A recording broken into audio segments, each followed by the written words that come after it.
Bank of ബറോഡയുടെ പുതിയ ശാഖ മുളന്തുരുത്തിയിൽ പ്രവർത്തനം ആരംഭിച്ചു. ഉദ്ഘാടനം സിനിമാ താരം അഞ്ജലി നായർ നിർവഹിച്ചു.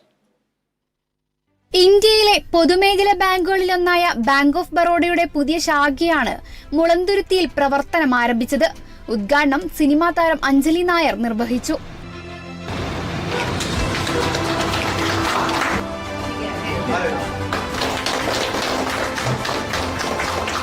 പ്രവാസികളുടെ സൗകര്യാർത്ഥമൊരുക്കിയ NRIA ലോഞ്ചിനൊപ്പം 8.40% മുതൽ ഭവന വായ്പയും 8.75% മുതൽ വാഹന വായ്പയും ഒരുക്കിയിട്ടുണ്ട്.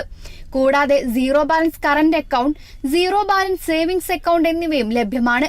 പൊതുജനങ്ങൾക്ക് മെച്ചപ്പെട്ട സേവനം നൽകാൻ കഴിയുമെന്ന് സോണൽ ഹെഡ് ശ്രീജിത്ത് കൊട്ടാരത്തിൽ പറഞ്ഞു. വലിയൊരു അത്രയും അന്നത്തെ കാലത്ത് 116 വർഷങ്ങൾക്ക് ഇങ്ങനെ ഇത്രയും വലിയ വിഷനോടുകൂടെ പരിപാടിയിൽ deputy zonal head Aneesh Kumar Kesavan, regional head Vimaljith, branch head Krishna Anoop എന്നിവർ പങ്കെടുത്തു.